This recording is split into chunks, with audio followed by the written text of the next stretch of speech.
Bonjour à tous et nous voici donc dans la vidéo qui vous apprendra à scanner plusieurs dômes en même temps. Quand on est débutant au trading au carnet d'ordre, c'est sûr que voir tous ces chiffres qui bougent rapidement, on ne sait pas vraiment non plus où regarder, ça peut porter à confusion et on peut être impressionné.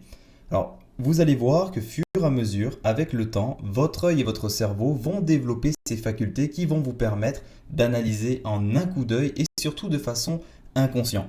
C'est ce qu'on va appeler sentir le marché. Donc je vais vous apprendre aujourd'hui toutes les techniques qui vont nous permettre de sentir le marché et d'être complètement à l'aise. Commençons d'abord par regarder quelles informations nous avons besoin en premier et où les trouver. Les deux informations que vous avez besoin en premier et sur lesquelles vous devez baser et porter toute votre attention, ça va être le bid et le ask, donc les intentions d'achat ou de vente. Et le second va être le inside print, donc les transactions qui sont réellement exécutées dans le marché.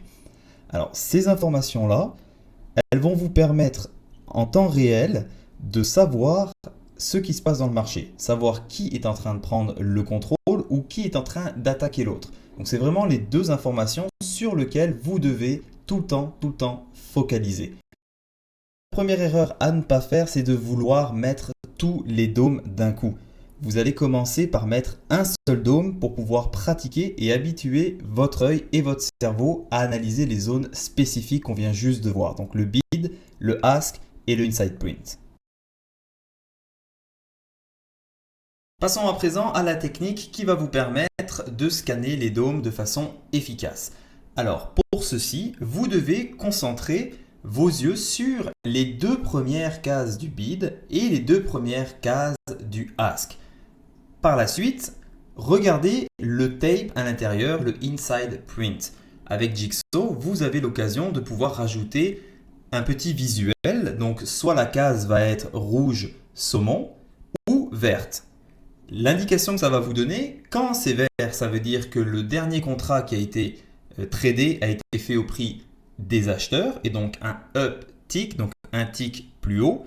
Et quand c'est rouge saumon, ça va être que le dernier contrat a été en faveur des vendeurs et ce qu'on appelle un down tick. Donc ça veut dire un tick plus bas que le dernier échange. Pour vous pratiquer à repérer, il y a une technique toute simple et très bête. Prenez le seul dôme que vous avez devant vous, regardez quelques secondes sur le côté de votre ordinateur ou peu importe et revenez. Et faites ça plusieurs fois pour habituer vos yeux à instantanément se concentrer sur le bid et le ask et également le inside print, donc le uptick ou le downtick. Une fois que vous êtes complètement à l'aise avec un dôme, on va en rajouter un deuxième et on va commencer à faire la technique du balayage.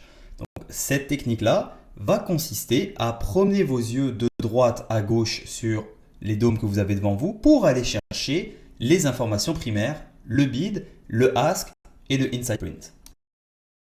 Une fois que vous êtes habitué avec deux dômes, on va rajouter le troisième dôme pour pouvoir avoir les trois bons du trésor côte à côte. Car ils vont travailler ensemble et on va avoir besoin de chacun de ces bons pour avoir un aperçu global du marché et être en mesure de prendre les meilleures décisions de trading. Donc le premier groupe d'informations qui est le bid, le ask et le inside print vous donne les informations sur l'action. Donc qu'est-ce qui est en train de se passer en ce moment? Le deuxième groupe d'informations que vous devez en permanence regarder, ça va être le cumulative volume profile et le prix sur chacun des dômes que vous avez devant vous. La colonne prix va être divisée en deux couleurs de fond. Vous avez la couleur de fond noir qui voudra dire que dans cette session-là, ce prix n'a pas encore été tradé. Et quand le fond va être gris, ça voudra dire que le prix a été tradé depuis le début de la session. Donc ça va vous permettre de repérer très facilement si on s'approche des plus hauts ou des plus bas de la session actuelle. Le volume profile va vous donner des informations capitales, c'est-à-dire si nous sommes dans un range, si nous sommes dans une zone qui a été plus travaillée depuis le début de la session, et également nous allons pouvoir développer une de stratégie grâce au volume profile. Et tout ça vous sera expliqué dans la vidéo suivante qui s'appelle Introduction au volume profile. Maintenant que vous avez appris à scanner les dômes et à regarder aux endroits les plus importants, la seule chose qui vous reste à faire est de pratiquer, pratiquer, pratiquer. Alors, commencez par un dôme. Quand vous êtes complètement à l'aise, rajoutez un deuxième et par la suite, rajoutez un troisième dôme. Alors, c'est pas grave si ça vous prend quelques jours, ça peut mettre des fois jusqu'à une semaine pour habituer vos yeux et à votre cerveau. C'est absolument pas grave si ça prend du temps. Il est impératif d'avoir des très bonnes habitudes dès le début, car si vous essayez d'aller trop vite, vous allez construire des mauvaises habitudes et ce sera beaucoup plus difficile de déconstruire ces habitudes pour les remplacer par une bonne.